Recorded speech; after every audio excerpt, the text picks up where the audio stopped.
This is your Never Quit Wrestling General Manager, Eric Johnson.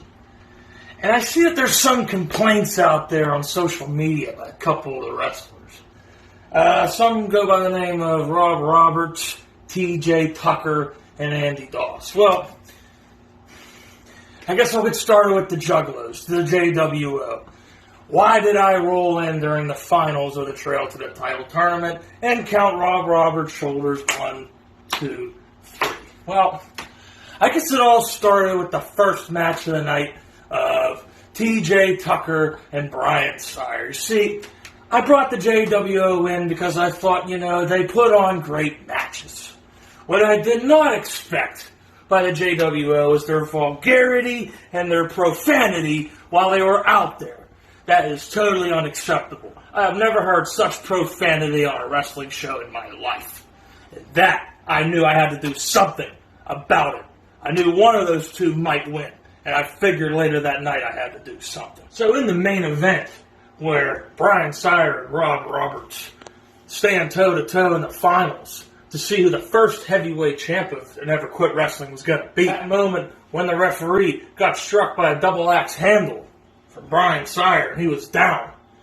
And then Sire hit the Sire effect on Rob Roberts. I knew it was my time to get in there and make sure that our first champion was somebody that we could be proud of. Somebody that I could put on a poster or on an advertisement and not have to worry about being embarrassed when I'm at sponsorship meetings. That is what I was thinking when I ran in there and went in for the cover 1, 2, 3. I should say count the pin, but doesn't matter how you say it. I had to get in there and make sure that our first champ was somebody we could put on a pedestal and make sure that we could bring the fans in.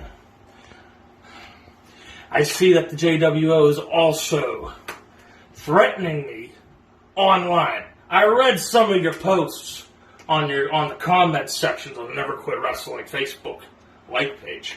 Let's see what one of you said you're going to kick my ass. I think that was TJ Tucker after the match. Disrespected my authority. There's one thing you're going to learn, JWO, is that you're going to learn to respect me. Okay? Yeah, I might be some young, middle of his 20s punk that's in a position of power, but that's because I earned it. You're going to respect me. I don't care how old you are. Okay, as far as I'm concerned, if it wasn't for professional wrestling, you wouldn't even have a job in this workforce.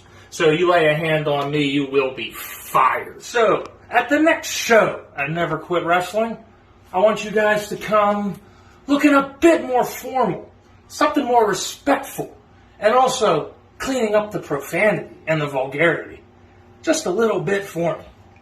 If you could do that, we can all be on the same page, JWO. And on to other things.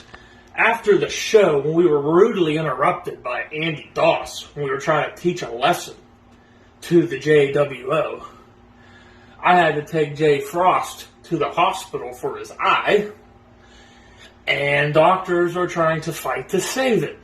So TJ Tucker, I really hope you're proud of yourself for what you've done to the cold-blooded enforcer, Jay Frost. I hope you can sleep at night with yourself, thinking about how he's going to lose his eye, if he does. You better hope he doesn't, TJ. And speaking of Andy Doss, who I mentioned just a moment ago, who had to stick his nose where it doesn't belong after the finals of the Trail to the Title tournament, whenever I was trying to have Brian Sire and Jay Frost teach those two morons, the JWO, a lesson, he came in and interrupted a good thing going. Well, Andy Doss, if you got a problem, all you got to do is challenge Brian Sire. I'm sure he'll accept it for the heavyweight title. I'm sure he wants a piece of you. So go ahead, Andy Doss. Ask him. Ask him. And I'm sure he'll say yes. This is your NQW General Manager Eric Johnson, signing off.